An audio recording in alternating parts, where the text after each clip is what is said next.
Gallifrey, a cornerstone of the Doctor Who mythos, the home of our beloved protagonist, until it wasn't. Arguably one of the most recognisable planets in the world of Doctor Who, and yet the revival has had somewhat conflicting ideas on how to use the planet throughout its history, whether it be destroyed in an almighty war, or revived by a bunch of incarnations and placed in a pocket universe, to destroying it again. Gallifrey's been through quite the tumultuous journey since Doctor Who came back in 2005. But where do I think they should take the Gallifrey plotline next? Well, I have two ideas as to where it could go in the new Russell T Davies era, and I'd like to share them with you all today. If that's alright. I mean, you did click a video talking about Gallifrey, so I assume it's alright, but I'm going to tell you anyway. But before we get into it, if you could do me a teeny tiny little favour, if you could hit that subscribe button, I'd be ever so grateful. We are trying to get to 15,000 subscribers as quickly as possible, and if you could help us get there, that'd be ever so much appreciated. Also, go follow me on Twitter if you don't already, as I post my regular Doctor Who opinions over there.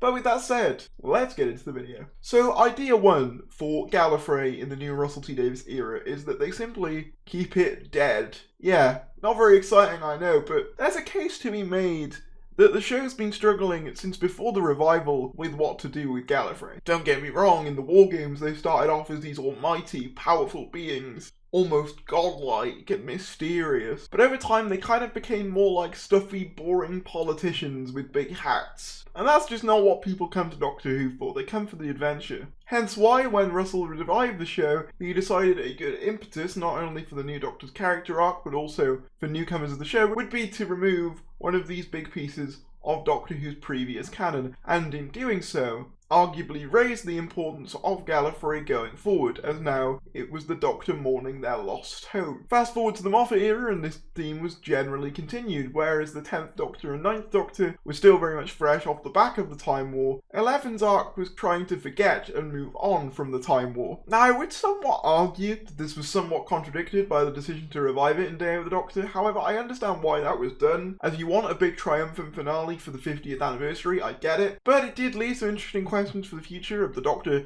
finding Gallifrey and looking for this mysterious place he'd been deprived of for so long. Fast forward to Series 9, and after much anticipation, Gallifrey's finally seen again, only for them to then tell a completely different story about Clara Oswald, which, at the time, myself included, left many fans slightly disappointed. And then, after not doing anything with the planet afterwards, in Series 12 it was revealed that the Master had nuked it due to basically finding out about the Timeless Child and being so enraged that he decided to kill off the entire planet. How he did this, I have no idea. The specifics of how that happened don't matter for this hypothetical scenario. But yeah, I just feel like, you know what, if you want to get new people in, just leave Gallifrey as it is. Leave it destroyed and just move on with new stories. I've kind of felt like the Chibnall era has kind of been bogged down in Gallifrey and Time Lords and Time Lord mythology and lore anyway. So I think going away from that would kind of make the new era feel fresh again, in the same way as the revival felt initially. I do have a second idea though that kind of incorporates everything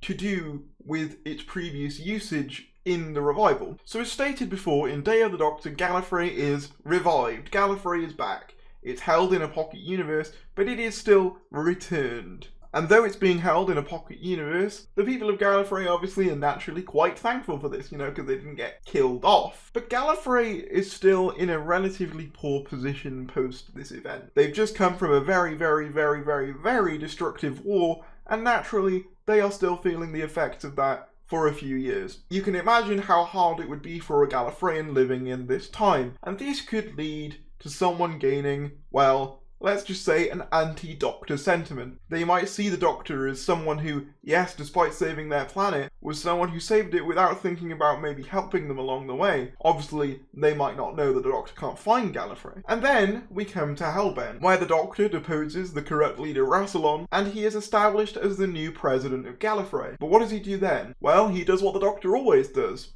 Steals a TARDIS, runs away.